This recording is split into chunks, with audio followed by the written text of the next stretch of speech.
I think what I don't want is just someone to say, yeah, I'm interested in buying your business. I'll give you $100,000 for 50% of your business. Hello there, Joe McCord from Pinch Payments here. Welcome to the very first episode of PMYD, the podcast that focuses on the people behind the companies that work with Pinch, from integration partners through to referral partners and merchants. On this week's episode, we were fortunate enough to be joined by one of our very first ISVs that used our product, Phil from Passmate. Passmate is a studio management and booking system for classes. So think dance schools, yoga studios, stuff like that, to help them collect their customers' payment details, run their business' schedule, their class structure weekly, and also take payments on their behalf. So I hope you're looking forward to it. It was a great interview. So over to, me and Phil.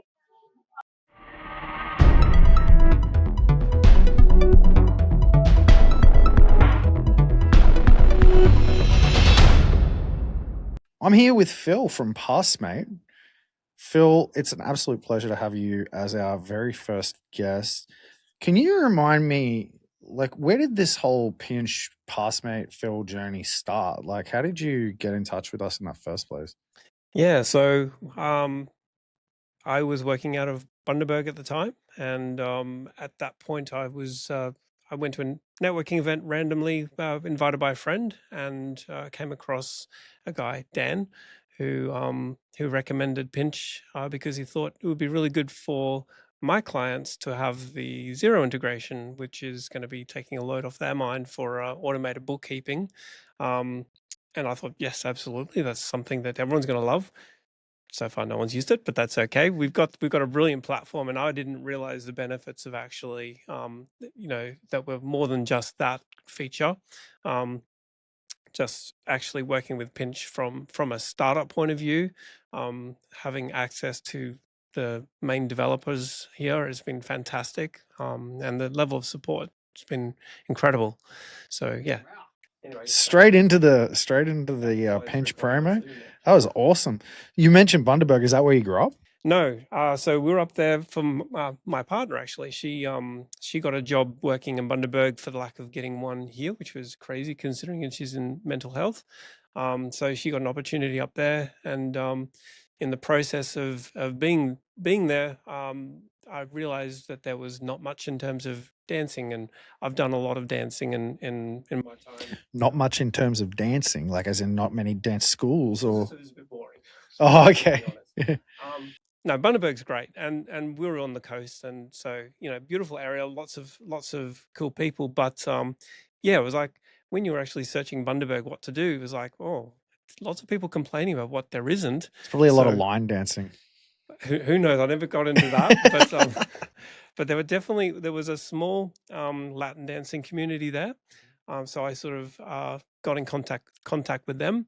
And I was encouraging Hannah. She got into actually leveling up what she had, which was just at that point just meeting in a park. I was like, why don't you actually start a school, make this proper, because it doesn't exist and Bundaberg needs it. Hannah's your client? Hannah's my client. So she's my number one client. She's ground zero. So she's been very, very tolerant of everything that I've put her through. But basically, I was helping her. That's how we feel about you. I feel the same. I feel so guilty. But it was the case that I was helping her setting up her website. And when she was just going through the process of choosing someone to actually manage passes for her classes. And that's where I realized there was an absolute need for something that made it simple, not just for the administrator of managing classes, but also making it easy for someone to purchase it and to have an account where they can go and easily understand exactly what it is, that the classes that are being offered, when they start and they stop, and then what passes will let me in. I don't understand any others that do it in a way that actually present that information in a very easy to understand, guided way through the sales pipeline through to completion. On top of that, there was waivers as well. No one really incorporates waivers, or at least if they do, it's a paid add-on. And I was like, well, that doesn't make sense. That's your core business. So that's where I really saw the need to sort of uh, that's Passmate. That's what we did, is solving needs from day one, basically. So it's a good segue. So I guess talking about Passmate, the listeners aren't likely to have heard of Passmate before. So let's just take a second to talk about that. What is Passmate? Who's it for? And how can people get their hands on it? And yeah, who should be thinking about Passmate as a solution? For sure. So Passmate as a solution is aimed at anyone who runs classes, basically. So yes, definitely dance schools, but yoga studios, fitness studios, cooking classes, swimming schools, basically anyone who's actually running classes. And the one of the things that we noticed at the beginning was, like, a lot of the pass managers that are out there, they're very much like, you'll have a card that allows you entry, and once it's punched 10 times, that's it, it's over. But what about for someone who wants to commit to a block? So say, for instance, you've got a start date and end date, and you've got a 6-week course. um, my system will allow for the purchasing of an entire course for that period of time, which is quite unique. And I don't understand why that's not something that's more widely adopted. But it works in with a block. So you can purchase a block, and it's like, yes, I want to do cooking level 1, and that's going to give me 6 classes. So very term centric. And you referred before to dancing. You are a dancer. I am. I have done it since 2013, and yeah, I love it. It's part of my life now. Yeah, and so we were just talking before we started recording about that epiphany moment that so many tech founders have, that kind of leads to them developing the solution, right? Like leads to them actually like discovering that problem that then becomes the product that then becomes their life. You as a dancer, having built this Passmate product, I'm assuming that there was some moment in time when you, in the act of attending some of these classes, must have had that epiphany. Can you talk to us? Is that what happened?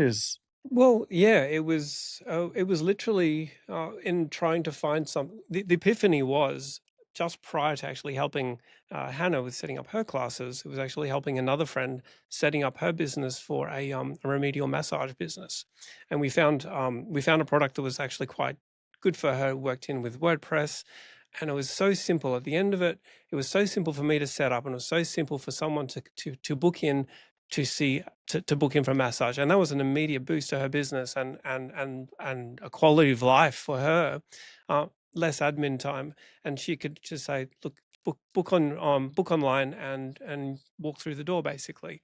And that was great, especially considering that she's a lot of the time hands-on massage, just a hands-off thing. And so that was the first thing. The epiphany was when I was then helped Hannah. I was like, that does not exist. Like, and whatever is out there is not easy. It's not easy for admin. It's not easy for users of the system. So that was the epiphany. And yes, I said, hey, you know what? I can probably do this for you. And straight away I was thinking to productize it and make that something that's available not just for Hannah, but to actually expand that. Little did I know how long it was going to take to actually achieve that, but hey. How long has it taken? So yeah, it's been going for about two and a bit years now. So it's cracked on definitely a lot longer than I'd thought it would. If you knew how long it was going to take, would you still have done it? I get asked that question all the time by my Really? partner. And the answer is yes, I would have done it, because I think it's a founder's journey. Like, this is, you never know how long something's going to take. At the beginning you have high hopes. I thought True. in 6 months. It's not a real question, is it? Because No, you it's just not. don't know. And there is no end to it either. It's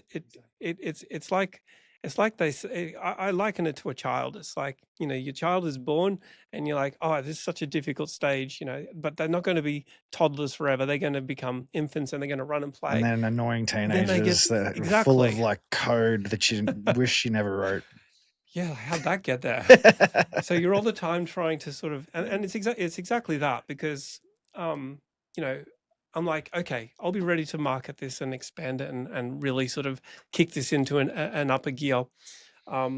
But then you go and take on a bigger, newer client, and you realize that there's a whole suite of things that they require that was once before optional, Mm, but now these bigger organizations, they require it. So it's mm. back to the drawing board and back to Yeah. putting your dev hat back on, taking your marketing hat, putting on the shelf for a bit, and getting back into it. Yeah, it's an interesting one because you're mentioning, dance schools, swim schools, and talking about the concept of classes. A lot of these businesses have classes, but they also have other streams, right? Like they'll have like casual attendances, and they'll have Mm, like one-on-one coaching and stuff like that. yeah. And if you do go down the path of trying to be the platform for everybody, you're going to end up with a lot of the same problems as a lot of the competitors that you're talking about. Yeah. Is staying in your lane something that you're trying to do? Like, are you kind of focusing on service providers that are like exclusively doing class type stuff, or is it your intention to, spread your wings a little bit across all of those different types of? Yeah, good question. The core will always be the niche that it was fit for from the beginning, and no one's been focusing. I think everyone else is focusing on the gyms and stuff like that. And I don't think I've ever really set out to compete with gyms because that's already a market that's pretty well, taken care of. So my focus will definitely be on that. But as a side, as a complementary suite of tools, event management is something that would actually naturally fit in with any dance school because they all have events. So that is something that is definitely on the roadmap. Is the stuff that is event management as well. But again, it's just one of those things that is definitely heavily dominated by a lot of big players, and so I've definitely chosen the niche approach. So, I mean, there must be so many people around Australia who are, running Pilates in the park Mm. and, doing like classes out of their houses and things like that. Is that kind of the type of customer that you're? 100%, because and that really leads nicely into the pricing model, Yeah, I which was going is to ask. yeah, that's uh a lot of them are very much they might have a decent starting price, but then like one of my competitors, they had a I think it was even free to get started, but then if you wanted to be able to send emails out, that's $100 plus a month Mm, to actually have that functionality. yeah. And literally everything that should be part of your platform is an add-on. And so a lot of them ended up spending $500-600 a month. Yeah, it's just too much for somebody who's just running a class out of their house, isn't it? Yes, and that's really where I wanted to be able to sort of take it to say, hey, look, it doesn't matter whether you have 5 students or 500 students, the platform scales with you. So if you're not using the platform, you only have 5 users, you'll pay less than someone who has more, and Mm. you get all the functionality that all the bigger players have as well. So that's a pretty unique, you know, selling point there. Yeah, and I expect a lot of the people who will listen to this are going to be, businesses, Mm, other founders and stuff like that. It's probably, a good way to introduce the idea of having embedded payments like Pinch mm, or Glassbox, as it were, in a ISV integrated software vendor setting like yours, because the question you would ask is, if you're going to try to offer a really inexpensive solution to a market that is going to struggle for you to extract too much revenue from them, how do you generate enough of a total addressable market to justify the amount of work that you're going to put into this thing? And payments revenue for a software vendor is actually a really good way to do that, because you don't necessarily have to take the revenue off of the merchants that you're servicing. You're just taking a processing fee mm. from the payer. And Yeah. so even though these business owners themselves might not actually be, large, massive, small businesses that are like successful, their payers are generally, pretty reasonably well off, right? It's an affluent market for the end user. So Mm. you did mention you have 6,000 customers at the moment, and I think you were referring to like attendees of classes. So you must already be thinking about the end payer experience as a potential part of your growth model. Yeah, and ultimately everyone who's using this system is getting familiar with it, and it's actually funny because the process of becoming registered, even to one organization I signed up just recently. Of the 500 active clients in this one organization, 300 of them actually went through the process of just registering. Even if they were already part of the system, they wanted to actually register. They wanted to go through, sign the waiver, which I was quite surprised. Like that's a level of investment in what it is that they're doing and that they love. They all love to dance and they love to be part of this community. And that was really cool, I thought, to actually have that.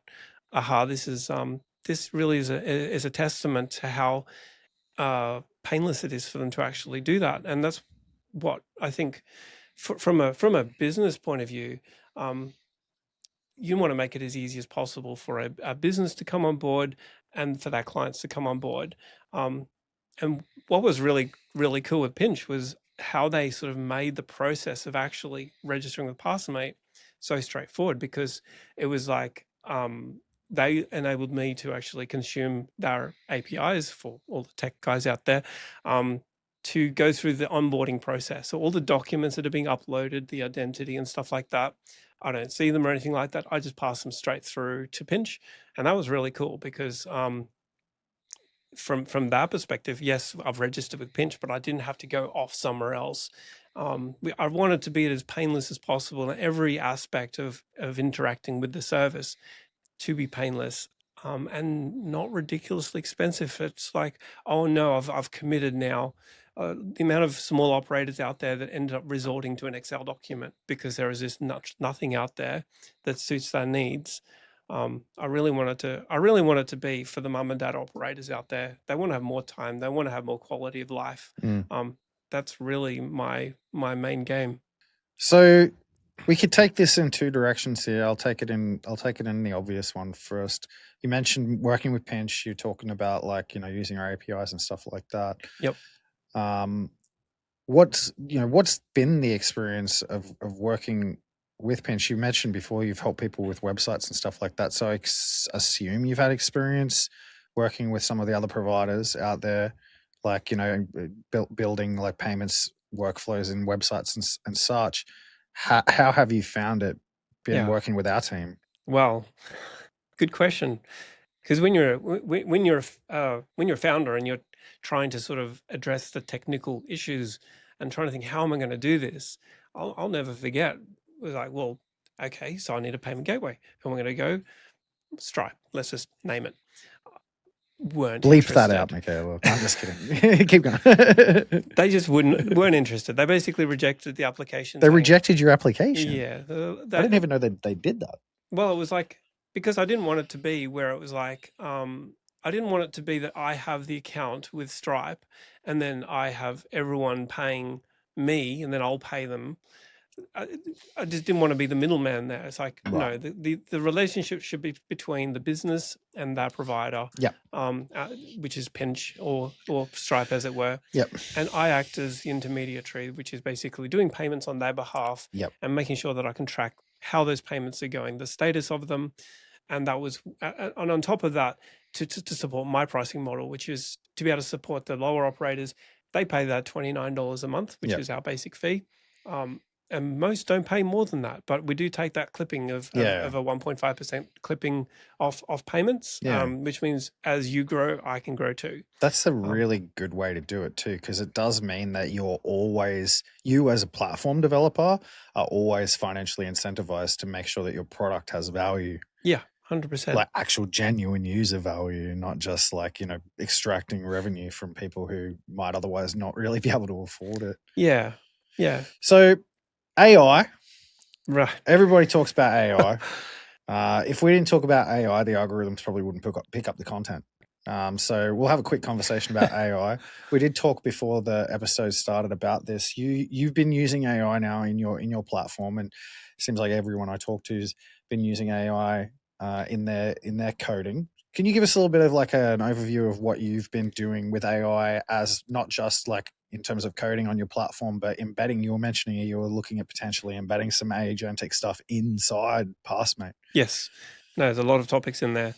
Well, let's start with just you talking about the coding stuff first. Yeah, sure. So in terms of the coding, because I'm actually pretty close with you guys at Pinch. I'm actually friends with lead developer. Here's Damien. Yeah, that's DK. DK. Yep. And absolute legend of a guy. So he's been really fun to hang out with, and socially he's invited me out to a couple of things as well, including a one-day workshop, and that was where it was just clear as day. I have to do this. I think I'd been resisting it quite a bit because I'm like, I don't want to be teaching its models. I don't want my code to be copied and then given to other people. I have now learned that that's not necessarily something that is a risk unless you're not paying for it. If you're not paying for it, sure, you're the product. But if you're paying a commercial membership, well, that's a breach of God knows what to be stealing your code, basically. So that has sort of satisfied my assuming concern. you trust them, assuming you trust them, which is that's we've kind of got no choice at this point but to trust exactly. them. Yeah. But I think the penny dropped on that day because being a small organization, like it's mostly myself plus the help of other casual people who will come and go into the platform. It's a lot of hats that I need to wear, and to be able to focus on that, I need to be able to deliver more. But it's kind of been a bit of a testament to where we're kind of going to be at the stage that I'm at with setting up this business, competing against the giants that are out there. It's I can be a lot more nimble, and I don't need a huge development team. Yes, it would be nice to have a team that's a bit bigger than what it currently is, but AI has definitely empowered me to actually be able to do some more to code like you got a whole team, right? Exactly. I consider it as like having a senior developer. I would never trust the output without reviewing it myself, and I've caught up on one mistake I was telling you earlier, which was could have accidentally emailed out everyone like an error instead of actually a message.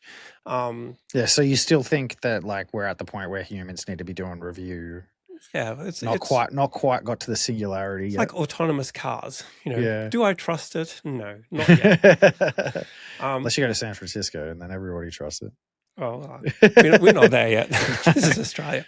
I do wonder when we're going to. Like you see the videos on YouTube and stuff like that of like people getting into Ubers without drivers in other countries, but like it doesn't feel likely to be something the Brisbane City Council is ever going to implement. Oh man, well.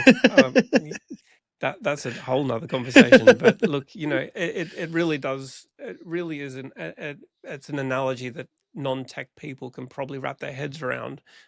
Is the whole self-driving car thing, because that's ultimately what we're looking at in development. It's like, do I trust AI to run my business? Let's face it, that's what we're kind of asking. And is that going to benefit me? I can tell you hands down that it's benefited me, because the throughput of what I can actually deliver. With my backlog of issues that I need to churn through, I'm currently sitting at 240. It helps me deliver stuff quicker when you don't have the capacity. So it is going to affect businesses large and small. But you're walking towards it, not away from it. You're like I'm cautiously walking towards it. I mean, it certainly looms as a good way for somebody who's just getting started as a solo fintech founder to be able to actually be as productive as businesses that are already operational. Yeah, it is an interesting one. One of our sister companies is a point of sale and physical payments product called Clover, and I've been thinking about how Clover could potentially use AI, because like one of the biggest, so they focus on hospitality businesses because it's a point of sale, retail point of sale system. One of the biggest challenges that businesses have when they're actually like setting that up is actually getting their menus into the system. And like knowing how I've been using AI, like you could straight up just take a photo of your menu and just upload a photo, and AI would be able to pull out all of the data and just create a menu as long as you have the functionality. It's honestly amazing what sort of things you could do with it. Let's talk about your experience so far, your like journey as a fintech founder. You've been at it now for 2 years. What would you say are if you go back to the start and be like, Phil, from 2.5 years ago, you really need to know this thing. You need to see this coming because it's going to save you so much time and so many headaches. What would be the biggest lessons that you've learned so far? people don't hate your product. There may be some times that they're saying it doesn't do this, but actually they're happy with what you've already got. Mm. They love your product. They actually want to make it better. That's Mm. why they're suggesting it. But I think that's got me caught up in a lot of unnecessary stress. Well, And as in when people were giving you constructive feedback, you were yeah, taking it a you little bit take to that heart. personally. So Yeah. it's a hard thing to separate yourself from, because you're quite attached to your product. You And built the let's face thing it, the way that you thought it would work, and then somebody's telling you exactly. your thinking was wrong. Yeah. And because I was actually, like, I'd started everything in Bundaberg, then moved to Brisbane. I wasn't actually on the front line, so the only thing you hear about is when something, there might be a bug, or it might be, hey, we really need it to do this, or whatever.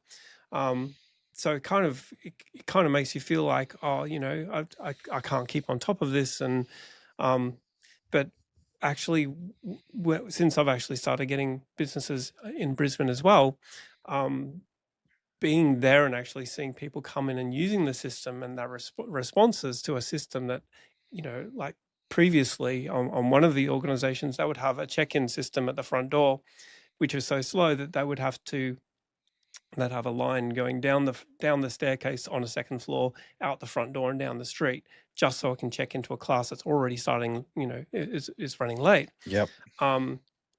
Now people just walk straight through, and they're happy, and they're like, oh, this is nice, and it's faster. And So you've noticed that, like you've seen that it's actually doing queue busting. Passmate's doing queue 100%. busting. People just walk straight through. Yeah, I mean, queue busting is a thing that like big service providers like try to focus on, because it's like one of the biggest frustrations. Like, so could you see Passmate being used by like, a big, metropolitan wellness center? Like, have you got your like eyes on that at all? Like, are there, and if so, like, what are the things that you think that you need to add to be able to get there if you aren't already there? Look, I think the fundamentals are there. Yeah. I guess what I'm getting at is like, if there was somebody out there listening to this and they happened to be, say, like the CEO of Total Fusion or something like that, like, should they look at your product? Like, is it ready for that kind of level of operator yet? It is, but the thing is, this is where I'm always open to having those discussions. Right, you pivot to kind of help. And that's what I've been doing. Yeah. And it's because my product is not so embedded into a 20-year-old history of that code base. It's still at that point where I can actually make those pivotal decisions. In fact, I just made that, which is multiple location support. That was something that you have to have multiple accounts. If you want to have multiple locations, you have multiple accounts. So you got multi-location support now? I just pivoted that. And so, yes, now you can actually have separate landing pages for each of your locations with a separate check-in process. And yet under the hood, it's all still one back end, one system of seeing all your clients across multiple locations. But you got multiple like teachers per location, like that's manageable too. Oh, yeah, man, that sounds like it's probably pretty close to the mark for. Yeah, look, and again, it's usually the biggest sort of hurdle that a lot of these platforms run into. Yeah, it's in terms of where I'm trying to go right now, I'm trying to go for smaller operators at this point. That's not to say I'm not interested, but it's like I know that they're the ones who need the help. Yeah. So I don't want it to be something that is suddenly making this product into something that's so big that it starts excluding them. So, and someone asked me the other day, what happens if you get bought out? I'm like, well, sure, as long as they maintain my ultimate vision for what this is to be, which is something that is to help the mums and dads, the creatives that are out there. Like, no one wants to be doing admin work, let's face it. And they've got families to come home to. And that was the biggest thing. As long as I'm adhering to that, I don't mind who I take on, but my focus is definitely making sure that the smaller operators are taken care of as well. So, I mean, Pinch Payments' whole thing is about getting service-based businesses paid easier. Obviously, we have a product in our own arsenal that plugs into Xero and stuff. We've kind of alluded to that, and I would assume a lot of people listening to this already know about that.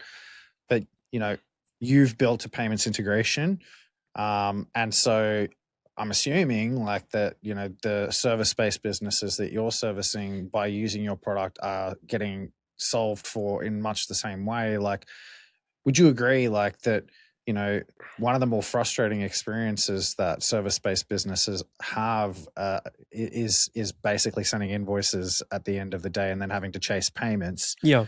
They don't have to do that with Passmate. Is that something Passmate sort of solves for? No. And to start with, and this was another feature that Pinch had off the bat, was automated payments.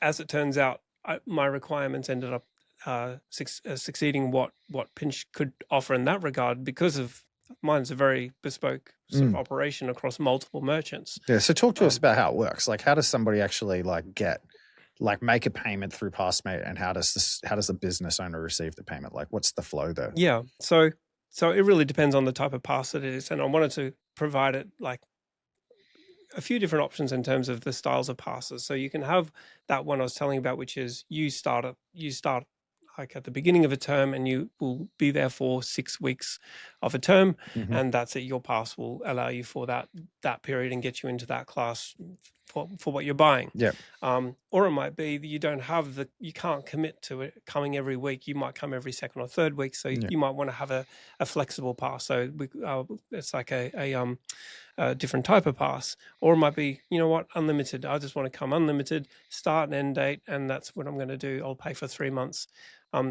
So for those types of payments, it is paying up front. Yeah. So we accept the payment up front. So that's just literally registering with Passmate. They become a All done online? All online. Yeah. Okay. So if I'm like the person who owns the studio or the school or whatever, I send like a link to fill out, or an email, or like, how do I get that in your hands Sure. So usually they'll have a QR code at the front door, so they can just basically do it on their phone. Right. Okay. And that is great, because but you also mentioned landing pages as well, right? So like those QR codes go to the landing pages. 100%. And we generally recommend, like, if it's going to be that you would have your own website, and that's where you're having people interested in your classes, having them pre-register would be good, because then they've gone through the process. They just walk through the front door. So you literally have nothing to do with that early introduction. As a web designer, you must be toying with the idea of letting people build websites on top of Passmate. Oh yes, but right now that's outside scope. I can see, but Phil, we're talking about like businesses that are so small that like a landing page could essentially be a website, right? Well, that's it. It already is. Yeah. Like essentially every client of Passmate has their own landing page, which is a professional presentation. They've got a lovely image that they can have behind. Yeah. Their logo's prominent, and it's all designed very nicely. Customizable, obviously, to their branding and needs. Then it goes through to show all of the upcoming classes that are listed there. If they expand on one of them, they can actually say what passes will actually get me into this particular class. It then moves you down to the bottom of the page. You can then say, oh, okay, these are the passes that will get me into it. Then you can read through each of the descriptions to say which one's the suitable one for me. If they like it, then they'll click purchase now. That then takes them to the registration process, and the waiver is complete at that point. So never something you have to be worried about is indemnity waivers, and then takes them through the pipeline of making that purchase. But circling back to what you're saying before, that was the upfront payment gets you that pass. The other one, which is a big need, is membership based. Yeah, I was going to ask. Yeah, but like it sounded to me like you were trying not to kind of serve the membership based. No, absolutely membership. Okay. So that is I think probably most the of biggest sell. Yeah. And that was a lot of work to do, because there's a lot of logic in that. Yeah, because it can be so many variations. Yeah. So families, 2 kids, 3 kids. Exactly. Yeah. So 1 term, 2 terms, 1 week at a time. Yeah, there's so many variations. I want to pause. I want to go on holidays. Skip a payment. Yeah. What happens if they skip it? Well, this is now, like you're saying, like if you've built that functionality, you could run gyms. Yeah. Yeah. I actually would say that managing a gym on my system is actually quite easy compared to classes. Classes are the ones that are like a gym's quite easy. It's like, do you have a membership or don't you? But a class is something that has a predefined, not to get too technical, but there is a lot more in sort of database operations in working out, do you or don't you have a pass for that class you're trying to attend. So it's actually a lot more complicated. the same could be said for events as well, which is why I'm not ruling out the possibility that I will sidestep into events as well. So any organization that runs events, eventually it'll all be done through the same platform, and then everyone who attends event is now in your system. That is also someone who you can actually communicate with, and communication is another big part of the system that was definitely made difficult by some of the other systems. Is like communication is not really a strength. Like, for instance, a lot of them will allow you to communicate, but they might not say, do you want to communicate with the guys who were supposed to, who came to Salsa last week or Bachata last week? It's like everyone or nothing. So that was something that I made as part of the process as well, communication, so you can easily communicate with your clients. That's awesome. So let's talk about what you're most proud of. I mean, actually being a fintech founder is a pretty cool thing. Like it's something like a lot of people dream about and don't actually ever get to. So like, I assume you're pretty proud of the fact you actually have a product in market. Like that's pretty remarkable. Yep. But is there anything particularly that you've achieved throughout this, aside from that like, stands out as like, a major thing that you've kind of like now you can look back on and say, I did that. Like that's something that I'll be able to say that I've done. Yeah. I think I think working with one of the dance schools here in Brisbane, which is they're huge. They got 60, 70 people in a class. Feel free to shout them out. And that's definitely Dance Culture and Annalie. And James is the owner, and he's trusted me to sort of take on that, which was huge for him, honestly, to trust me with that, especially coming away from one of my big competitors. And he was forced to pay to exit, and he still did that because he had that much faith in what I was working on. That's amazing. Yeah. So that was, so huge shout out to Dance Culture. And they're amazing. If you want to get into dance, honestly, these guys, they're so dedicated to what they do and have come from a really good place as well. But yeah, for Dance Culture, when I was standing at the back of reception and just actually looking at a room full of people and thinking that all walked through the door and they've all checked in, and it was seamless. There was no hitch-ups. That was amazing. And the other thing I'll just say, that's some real good validation. That was. Yeah. It was like, the system's amazing if no one notices it. It's kind of a double-edged sword there. Like it's great because no one's noticing it. It doesn't give you much in terms of the validation, but it's still really cool because that's what you want, is a system that's not in the way and pissing people off. Yeah. Sorry for saying that, but no, it's okay. The other thing that I actually would say is my proud moment was probably the integration with Pinch with regards to the onboarding of the payment system. And that was never more of a testament when, except for when I was, I hadn't actually enabled notifications. I never knew that someone had actually signed up as a business. They'd gone through the process of actually onboarding with Pinch, and that all happened without me knowing about it. Yeah. That was pretty cool. Like that's true automation there. And that's really what I'm wanting to get it to, not just for my business, but for every business that's using me, is we should be automating as much as possible. That's the ultimate game there. So what's success look like over the next 12 months? Like what are your goals? What are you hoping to achieve? Sure. Success for me is having a client base that is bigger than what it currently is. So yes, I've got a lot of. Let's get you one more. Yeah. That's good. I mean, like incremental gains, right? Exactly. And look, I'm very much committed to growing this slowly. I think what a lot of founders do is they're like, great, I got this great idea. Let's go and get some money, and they'll get investors on board, and they'll have all this money. Right, and let's go and hire a development team, and we're going to build this, and we've got to go quickly. Honestly, if I hadn't have gone slowly, I don't know where I'd be, because like I would be run off my feet with. I'm glad I've taken it slow. I'm glad I've actually just worked one-on-one with a few business operators and really tweaked the system as I was going, and addressing those as I grew. Because honestly, I think a lot of people, they grow too big too fast and then realize they burnt through that money that they had. Especially now with AI, I think we're in a very cool time, which is you can actually you can actually start a business with not much and grow it from not much, and scale it reasonably. Take investment on board when your business is worth a lot more money, which means you're not putting so much in up front, so you can be slower, you can take time. Yeah. I think what I don't want is just someone to say, yeah, I'm interested in buying your business. I'll give you $100,000 for 50% of your business. Yeah. Like that's, the era of the vibe code is upon us. Eh? Yes, it is. It's only going to be hard for somebody to rock up to Shark Tank with like a SaaS project that they've built and try to get any investment when the shark could probably vibe code it in Lovable in half an hour themselves. Mate, thanks so much for coming in. Pleasure. It's been awesome. It sounds like you've had a good experience working with the Pinch team so far. So shout out to Damien and everybody, Cameron, who's been, I'm sure, helping you along the way. Tell us where we can find Passmate. Like, how can we? Is it up online? Sign up online? But it's not Passmate. It's M8. M8. The number 8. So that's PASSM8.com.au. Just.com. Yep. Passmate.com. Free trials, anything like that? Yep. So and that's just click a button and you'll have an account set up. You can start using it straight away. You can even start running your classes off it. And you can even set up your membership with Pinch as well. So you sure can.